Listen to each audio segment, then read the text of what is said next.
हज़रत उमर दिन को तख्त हुकूमत पर बैठते थे और उनका तख्त को सोने ज़बरजद का नहीं था, मस्जिद नबवी की चटाई थी और सारा दिन वहाँ बैठ के लोगों की बातें सुनते।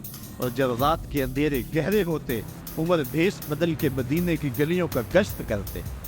कहा तुम्हारे घर से धुआं निकल रहा है और बच्चे रो रहे हैं, उनको खाना क्यों नहीं देती? कहने लगी उमर की जान को रो रही। उमर के हौसले से ज़मीन निकल गई। कहा क्या हुआ?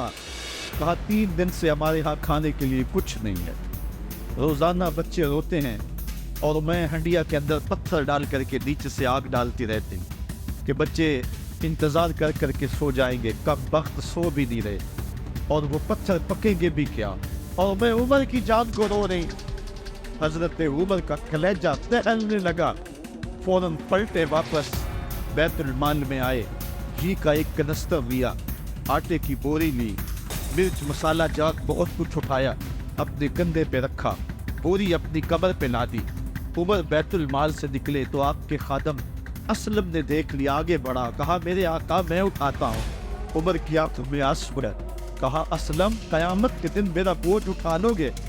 कहा क़यामत के दिन तो अपना अपना बोझ उठाना पड़ेगा। कहा उमर को आज अपना ही उठाने दो।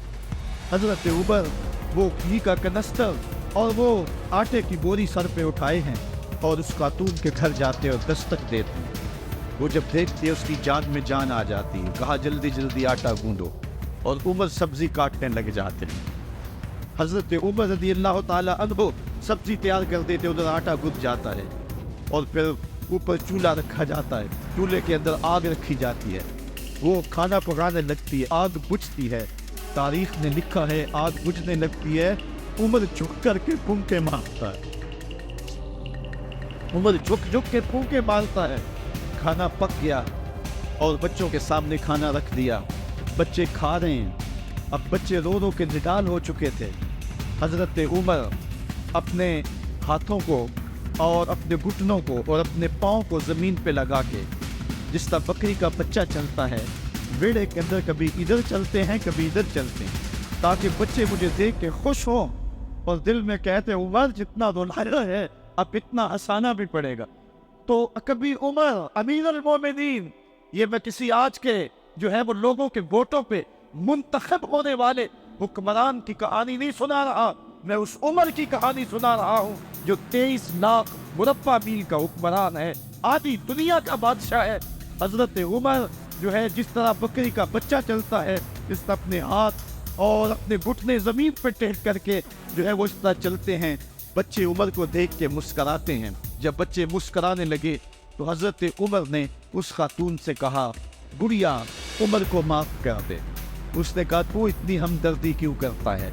कहा उमर बेचारा बड़ा फंसा हुआ है, फिक्र है उसको यरमूक को, फुस्तात तो उल्वान की, जब पता है बिसर तो तैयारी है ईरान की, आते जाते वफद से मुलाकात भी करता होगा और शब को मालूम हालात भी करता होगा, कांटों में उलझी हुई बेचारे की जान है, नींद उसको भी आती है, आखिर वो इंसान है, मेरी बहन उमर को माफ़ कर दे। उसने कहा ना ना उमर की बात मेरे सामने न कर, क़यामत का दिन होगा, उमर का गिरेबान होगा और मेरा हाथ होगा। जब उसने ये बात कही तो उमर बर्दाश्त न कर सके, बच्चों की तरह पिलक पिलक के रोने लगे। कहा वो बदनसीब उमर तेरे सामने है, आज ही कहना जो कहना है, क़यामत के दिन मुझे माफ़ रखना। उसने कहा तू उमर है? कहा बदनसीब उमर तेरे सामने खड़ा हूँ। मेरे उमर कहते हैं अगर दजला के किनारे एक बकरी का बच्चा भी प्यासा मर गया उसका हिसाब भी उमर से लिया जाएगा। हज़रत उमर निकले यरूशलेम में, एक ऊँट है एक गुलाम है, कभी वो सवार होता है कभी आप बारी मुकर्रर की है। जब करीब पहुँचे यरूशलेम के तो उमर की बारी नकेल पकड़ दी और गुलाम की बारी ऊपर सवार होने की आ गई। गुलाम ने कहा आका मैं मर्जी से अपनी बारी छोड़ता हूँ, आप आ जाएं, दुश्मनों के मफतूहा इलाके में आ रहे, ताज़ा ताज़ा इलाका फतह हुआ है, इस्लाम की शान व शौकत ज़ाहिर हो। उमर ने कहा इस्लाम की शान व शौकत ऐसे ज़ाहिर नहीं होती है, अपनी बारी पे तुम बैठोगे, अपनी बारी पे मैं बैठ। लोग मुंतज़िर खड़े हैं। दूर से जब देखा कहा इसकी ऐबत से कांपते थे, ये तो कोई हबशी लगता है, रंग काला है, होंठ मोटे हैं, इससे तो ज़्यादा हसीन इसका गुलाम है जो आगे आगे चल रहा है। حضرت ابو عبیدہ نے کہا دھوکا کھا رہے ہو، ہمارا آقا وہ نہیں ہے جو اونٹنی کے اوپر سوار ہے، ہمارا آقا وہ ہے جو لگام تھامے آگے آگے چل رہا ہے۔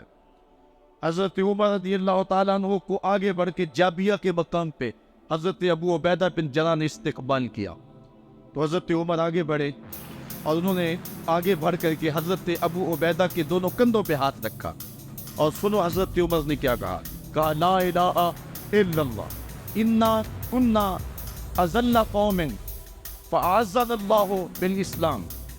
کہا کہ لا الہ الا اللہ، اے ابو عبیدہ بن جراح، ہم ایک ذلیل قوم تھے اور اللہ نے ہمیں اسلام کی وجہ سے عزت عطا کی ہے۔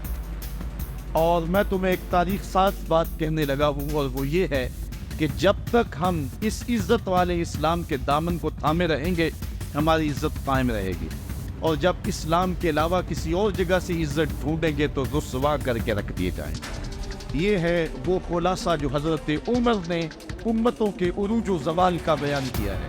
اس امت کو جو خیرات ملی ہے تخت و تاج کی، وہ پیٹاگون سے نہیں ملی، وہ واشنگٹن سے نہیں ملی، وہ وائٹ ہاؤس سے نہیں ملی، وہ محمد عربی کے جوڑوں کا صدقہ ملی۔ اس لیے جب ہم نے اسلام سے انحراف کیا، پاکستان حاصل کیا گیا تھا۔ پاکستان کا مطلب کیا؟ لا الہ الا اللہ۔ ہم نے اس نعرے کو چھوڑ دیا ہوا ہے، ہم نے انحراف کر دیا ہے۔ آج ہماری نظریں مغرب کی طرف لگی ہیں کہ تخت و تاج اس سے نصیب ہوتے ہیں، اور دنیا کے اوپر ہم رسوا ہو کے رہ گئے۔ ہماری پستی، ہماری ذبوحانی، ہماری ذلت کا سبب یہ ہے کہ جس جگہ سے ہمیں عزت ملی تھی ہم نے وہ مرکز ہی چھوڑ دیا ہے۔ اس مرکز حیات کو، اس مرکز زندگی کو، اس مرکز عزت کو ہم نے چھوڑ دیا ہے، اور دنیا کے اوپر ہم رسوا ہو رہے ہیں۔ انہی حضرت عمر کی کہانی ہے۔ وادی تہامہ سے گزر رہے تھے کہ بچوں کی طرح بلک بلک کے رونے لگے۔ کہا عمر جوان آدمی ہو اور بچوں کی طرح بلک کے رو رہے ہو؟ کہا تم نہیں جانتے، مجھے بچپن کی کہانی یاد آ گئی۔ کہا کیا کہانی؟ کہا یہی عرض تہامہ تھی، میرے باپ خطاب نے مجھے 5 اونٹ دیے تھے، کہا انہیں لائن میں کھڑا کرو سیدھا۔ میں آگے والا سیدھا کرتا تھا، پیچھے والا ٹیڑھا ہو جاتا، پیچھے والا سیدھا کرتا، آگے والا ٹیڑھا ہو جاتا۔ میرے باپ خطاب نے مجھے بڑا مارا۔ کہا ایک عرب کے بیٹے ہو کے تم سے 5 اونٹ لائن میں کھڑے نہیں ہوتے؟ کہا ایک زمانہ عمر پہ وہ تھا کہ اس سے 5 اونٹ لائن میں کھڑے نہیں ہوتے تھے، اور آج شرق سے لے کر غرب تک 23 لاکھ مربع میل کی حکمرانی، اور انسان بھی لائن میں کھڑے ہیں۔ یہ محمد عربی کے جوڑوں کا صدقہ نہیں ہے تو اور کیا ہے؟